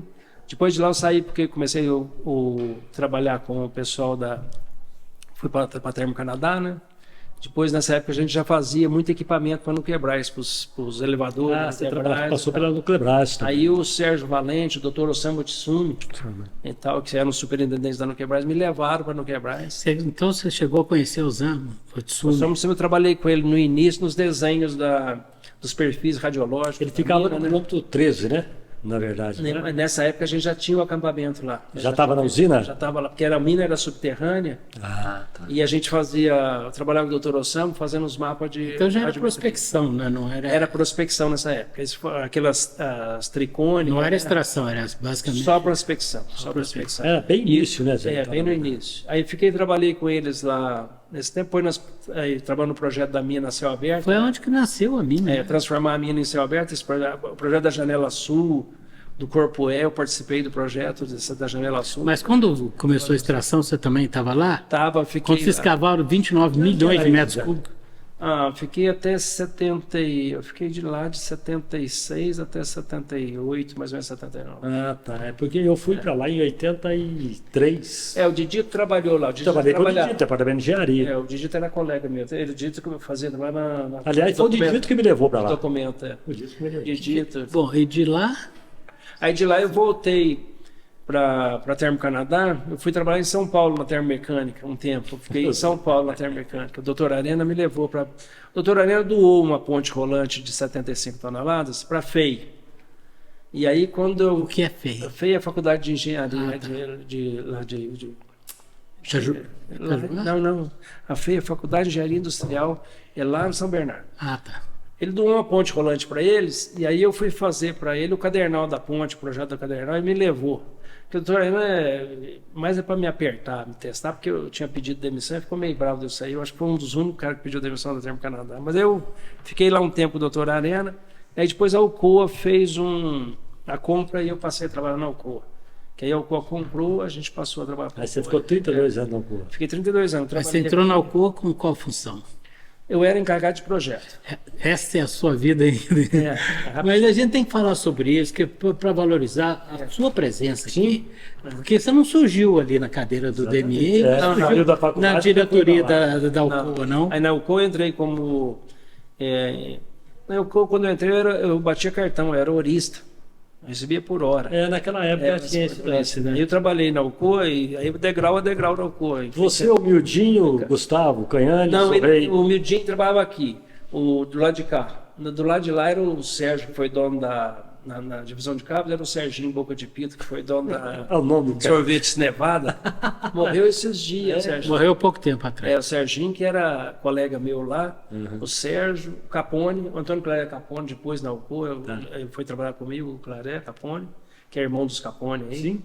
E quem mais? Puta merda, Simval foi depois. Bom, aí nós montamos um departamento de... Mas você é engenheiro, né? Sou engenheiro civil, Civil, formou aonde? Sou formado na PUC. Na PUC aqui em Poços? Primeira turma da PUC, Pois é, você está contando uma história, viu, Zé Carlos, assim, muito edificante, incentivadora para aquele que quer vencer, vence. Porque eu vou te contar uma história rapidinho aqui para você e para o Marquinhos, para quem está nos assistindo. Uma vez eu conversei com o governador Romeu Zema e falei com ele como é que ele começou a trabalhar. Ele falou, eu ficava no fundo da loja fazendo coisas pequenas, como separar parafusos de porcas.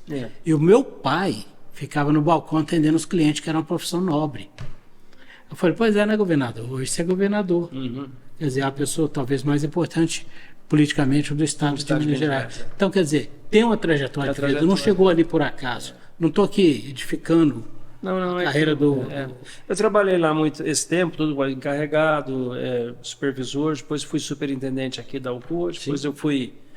A Alcoa fez um joint venture com a Pirelli para montar uma laminação de alumínio e a Alcoa entrou com 50% desse joint venture, a Pirelli com 50%, e eu fui o representante da Alcoa nesse joint venture.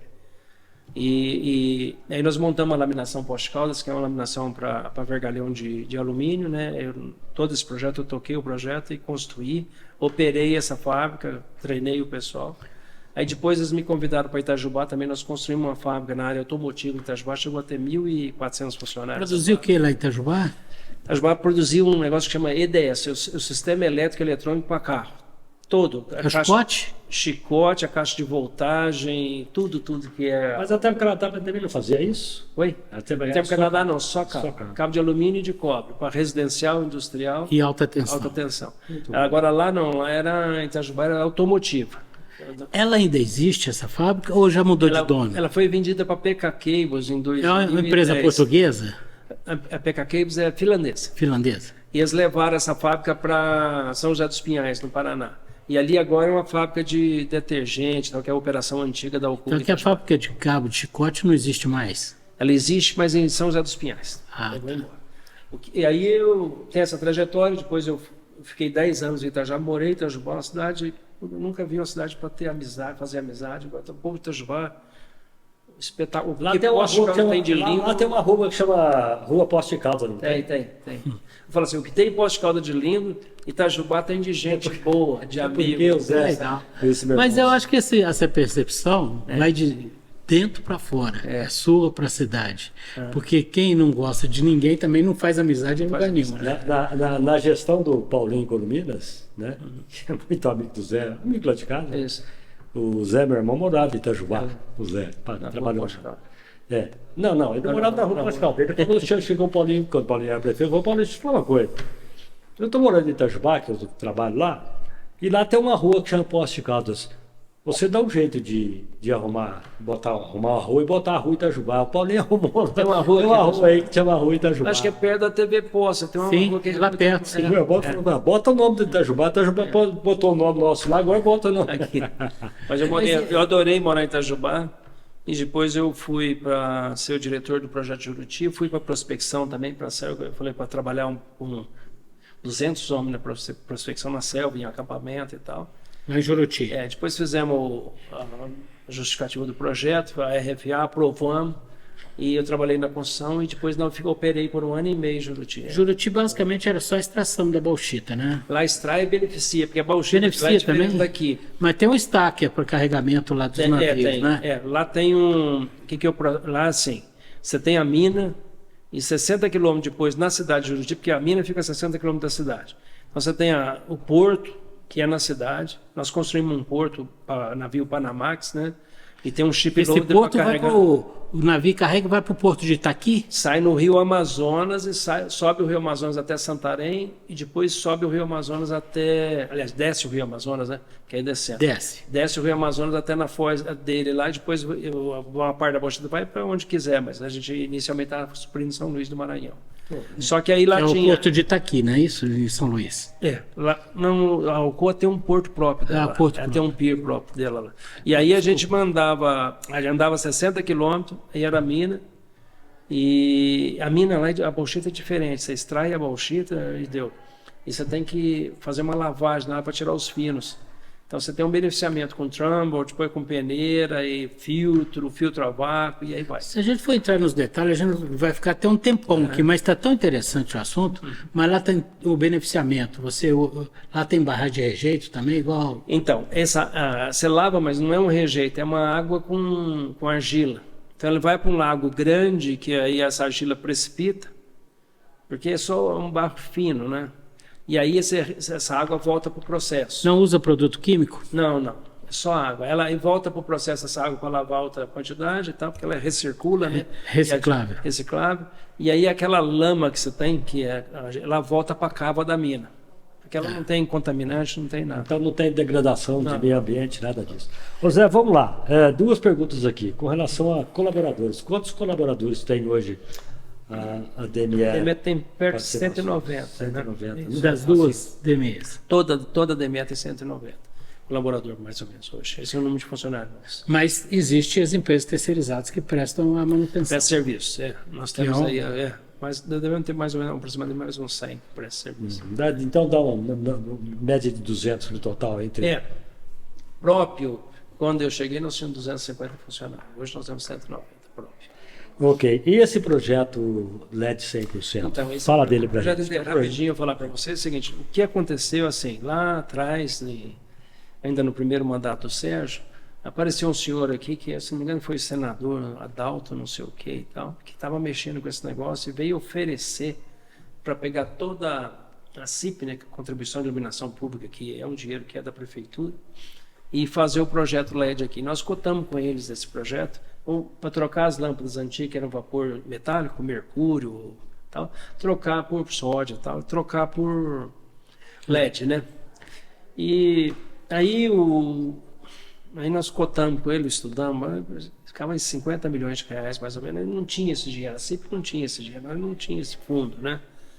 E nessa época também a gente já estava pesquisando essa história de LED, né? Principalmente esses LEDs inteligentes, né? Porque tem um LED que você pode fazer dimerização dele, alta qualidade, né? E até nós tivemos aí aqui em Santa Rita, né? Lá no Instituto, como é que chama lá? No Inatel. Na época que eles estavam fazendo uma pesquisa, eu tive com o Marcelo Loichardt lá, a gente dando uma olhada nesse negócio dos LEDs, esse negócio da internet das coisas, luminária inteligente, uma que fala com a outra. Estivemos lá vendo essa pesquisa do pessoal e tal, porque a gente sempre tem que pensar para frente, ainda mais nesse negócio de tecnologia, você não pode ficar pensando no que você tem, né? Mas o que vai acontecer amanhã, né? Nós estivemos lá conversando com a rapaziada, com os pesquisadores lá, para entender isso.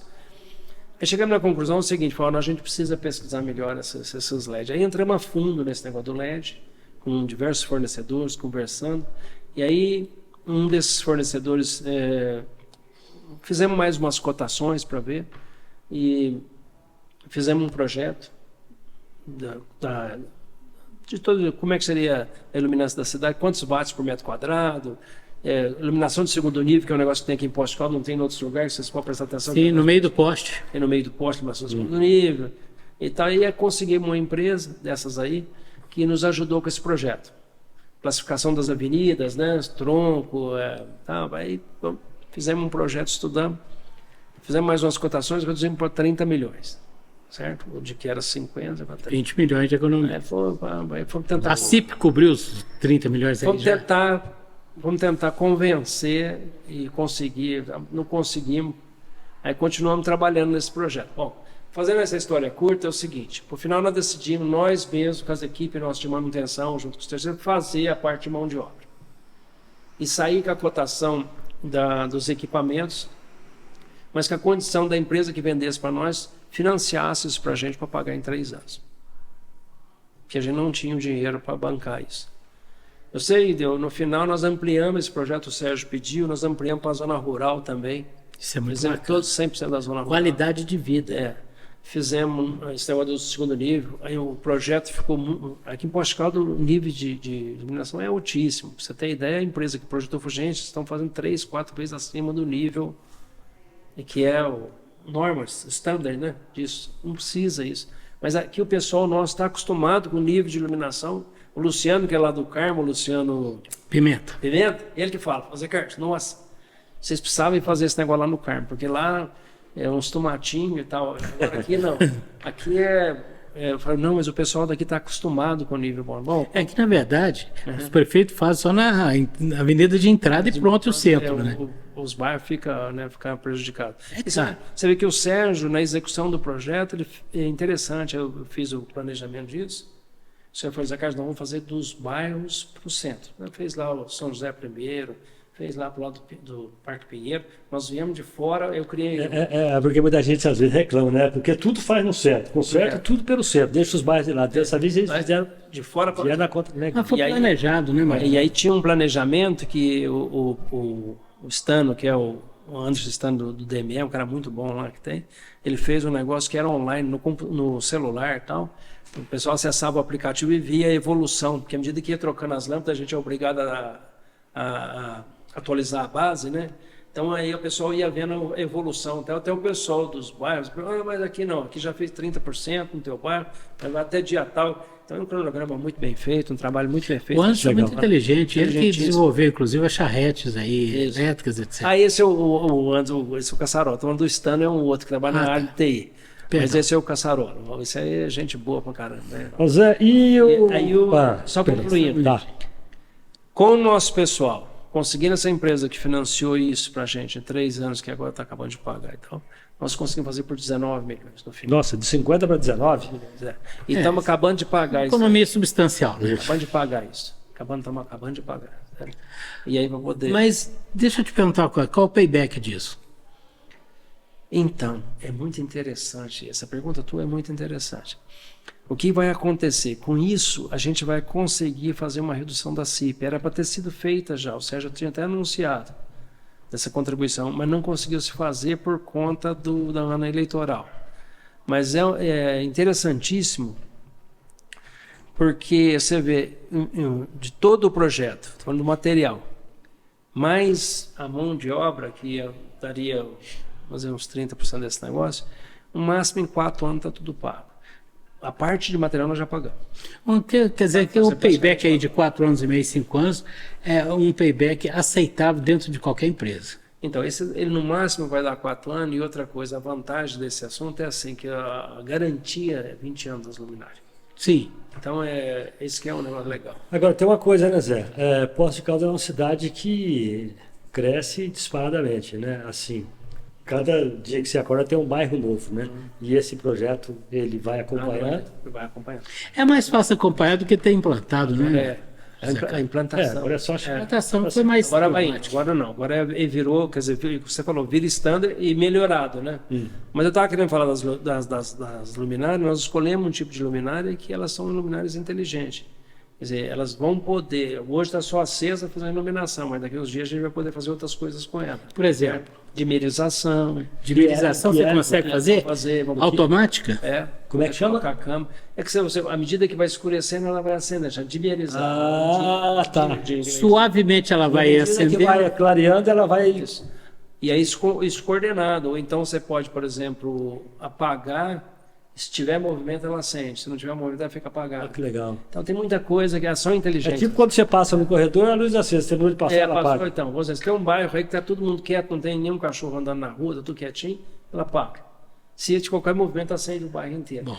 Porque ela não tem aquele problema igual os vapor de mercúrio tinha, né? Que tem um tempo para ligar, se você desligar, igual acontece em estádio. Aí, o restart dela é muito grande, né? Tem que esquentar. Assim como o restart da lâmpada do estádio, né? Porque, afinal de contas, quando apaga, demora pelo menos 10 minutos para esquentar, né? Esquentar o vapor metálico. Zé, fala para nós do resultado financeiro disso. Então, esse que nós estávamos falando no início aqui, rapidamente, da DME, bem no início aí do mandato do Sérgio, a situação era, assim, principalmente da D, né, que tinha uma previsão de resultado até negativo, né? Mas o pessoal, essa moçada aí, eles fizeram, né, em inglês tem uma palavra chamada turnaround, né, deram a meia volta nisso, né, modificaram. E aí, a gente começou com um patamar de resultado aí, mas assim... Modesto, né? Mas importante para o momento. Principalmente para quem saiu do vermelho, né? Vermelho. Hoje a gente está com 4 vezes esse modesto. Então hoje o patamar é completamente diferente, né? Nesses anos aí. Esse é graças, eu falei, ao trabalho do pessoal. Graças à administração também, à direção e presidência. Sim. É porque eu até queria falar naquele momento, acabei pulando aqui, que a gente quer falar tanta coisa, mas uma das coisas assim que administrar, quando eu fiz o FGV, né, eu tinha um sujeito que foi professor de administração minha, que era um sujeito inteligentíssimo, e no final, quando ele estava fazendo a aula de fechamento dele, eu falei, professor, eu queria perguntar um negócio, como é que o senhor resumiria o que é a máxima da administração para o senhor? Né? Um senhor de idade. Fazer a casa de administração é um negócio muito simples. Administrar é fazer com que as pessoas façam o que precisa ser feito. Quer dizer, isso para mim ficou isso na minha cabeça. Então, a vida inteira é isso que eu estava falando. Nós falamos de gente agora mesmo aqui, eu falo, precisa ser feito tal coisa. Quem que é a pessoa certa para fazer? Certo? Incentiva a pessoa para fazer. E é isso que a gente tem feito no DME. Entrega e confia, né? E cobra o resultado. E bate o tambor. Fala para a gente, tem que bater o tambor, que tem que dar ritmo para as coisas também, né? Você não pode deixar, eu te dou uma missão, passa um mês, eu vou perguntar, e aí, como é que tá? Não, você tem que... Aquilo ali é igual uma plantinha, né? Você vai no cronograma, cobrando, acompanhando. E deu, como é que andou isso essa semana? Foi legal? Não, tudo bem, tá indo bem, então mostra para mim lá. Ô fulano, como é que tá aí? Quer dizer, esse é o essa é a essência da o ritmo de bater o tambor, sabe, daquele negócio da galera, as galera que tinha um cara que remava, tinha um batedor de tambor, para dar o ritmo. Que ditava o ritmo. Então isso é importante. Uma coisa que eu fiz na DME, acho que eu sem vangloriar, eu só não atrapalhei os caras. Só não enchi o saco. É porque tem chefe que atrapalha, né? Não, mas isso aí, eu acho que é uma somatória de fatores entre a chefia, a coordenação e aqueles que estão lá, valorosos servidores, né, que estão lá. São servidores também. São servidores. Eu tenho um tremendo respeito por todos, porque meu pai falava um negócio, eu tenho isso na minha cabeça, sabe? Uma pessoa que levanta de manhã, porque nas empresas aqui, mesmo em Itajubá, que a gente chegou a ter 1.400 funcionários, depois o cara fala assim, Zé Carlos, esse cara aí não vale nada. Eu falo, não, opa. Ele levanta 4h30, 5 da manhã, pega um ônibus para chegar aqui 6 da manhã. Ele vale alguma coisa. Ele vale alguma coisa. Ele vale muita coisa. Vamos ver, nós é que não estamos sabendo trabalhar esse cara. Tinha pessoas lá que a gente chegava a experimentar ele em mais de 20, 30 posições de trabalho para tentar achar dele. E às vezes não achava. Aconteceu lá, assim, por exemplo, você pega um cara experimentado, não, esse é serviço de mulher, esse é serviço não sei o quê, você não é, que esse cara muito machão. O pessoal fala assim, esse cara que vai dar certo lá na expedição, carregar a caixa no caminhão. E dava.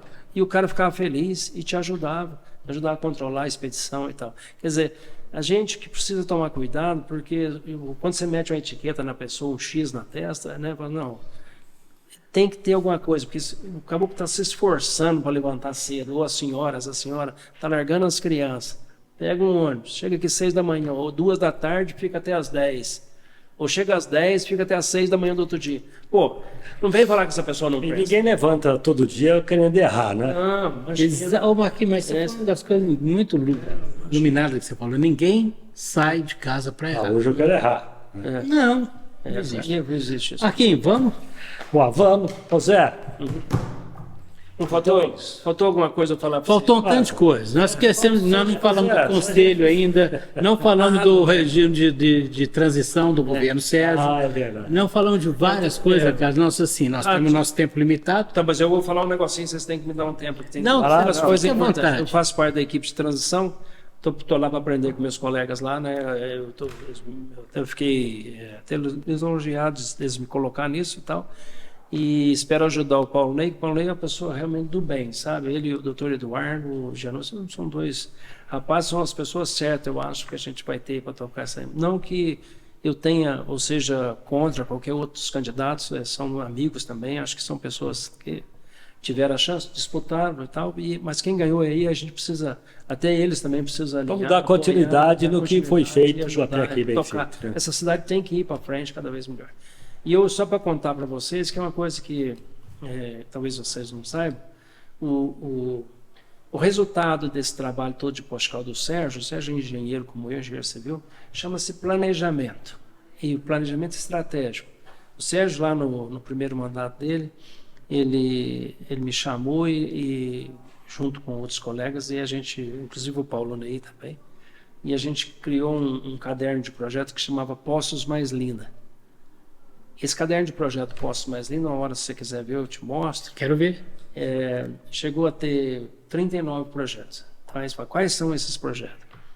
centro administrativo, quando estava sonhando o centro administrativo, de onde que vai arrancar esse dinheiro, como é que vai fazer, grande parte desse dinheiro, hoje, a totalidade desse dinheiro que foi aplicado no centro administrativo, com exceção dessa permuta que foi feita aqui, é dinheiro de dividendo do DME graças a esse resultado. O Sérgio tirou dividendos, né, e os juros de capital próprio do DME dentro da lei, dentro da regra, e deixou um saldo de caixa. O DME melhorou o caixa dele nesse período também. Nosso caixa melhorou bastante, mais que dobrou o nosso caixa. Então, é interessante que esse dinheiro foi usado então nesse caderno de projeto para centro administrativo. Essa história da privatização do turismo, isso tem um cronograma, tem a previsão de atividade, reforma, a reconstrução da casa de chá do Jardim Japonês, reforma do teleférico, as calçadas. Revitalização do centro, né? Então, a revitalização do centro, A João Pinheiro. a João Pinheiro, a revitalização urbanística da João Pinheiro. Coisa linda ficou. Isso, agora, esses gabiões, quer dizer, os mirantes, toda a reforma do observatório que está pronto, lá está faltando só instalar os equipamentos, que é um convênio que tem, se não me engano, com a Univenas. Quer dizer, todos esses projetos fizeram parte desse e era um planejamento estratégico que existiu, né, para chegar. Reforma de todas as fontes, todos os fontanários, quem que era o responsável. E tinha uma reunião que eu falei do batedor de tambor, que uma vez por semana a gente reunia e o Sérgio fazia essa reunião com um grupo e dava, os caras que estavam bem, dava poucos minutos para o cara falar. Tá bem, então tá tudo jóia, então, né, toca o pau. E o pessoal que estava com problema, a gente chamava de hot chair, cadeira quente, o cara tinha que sentar ali e explicar, o bicho, mas o que é? Fulano de tal, então traga o fulano de tal.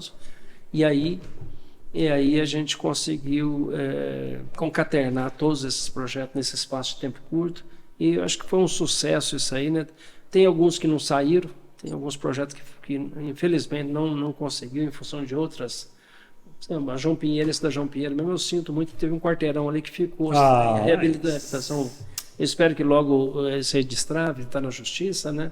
E possa completar essa reabilitação paisagística. Bom, se quem tem mérito tem tempo, você tem muito mérito, porque você teve mais tempo que todos os demais entrevistados. Tá bom. Mas, ô Zé Carlos... Você exporta aí. Não vai na íntegra, mesmo porque também cada palavra, cada detalhe é importante. Nós tivemos uma aula aqui de administração, nós tivemos uma aula, inclusive, de humildade, de dizer que é mais um. Não, você é o tocador de tambor. E se caso precisar de um tocador de tambor para dar um ritmo, leva o Bucha. O Buchinho. É nosso centroavante. Leva o mestre Bucha, é nosso centroavante, né? O menor centroavante que eu vi, fazedor de gol, hein? Fazedor de gol, hein? Quanto o Bucha Zé, Otávio, pronto aí, meu filho? Aliás, precisamos trazer o Bucha aqui. Você já trouxe o Bucha aqui? Bucha veio. Quer veio. contar a história que eu fui levar ele para ver o pai dele, lá perto de Rio Preto. Andamos o dia inteiro para rever o pai dele. Bucha, foi uma choradeira só.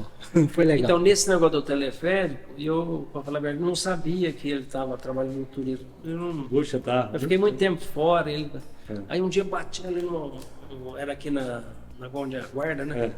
Agora não está gravando nada, não. Tá gravando ou não tá gravando? Tá gravando? Tá brincando. Pode contar. Aí bati com o Bucha ali, pô.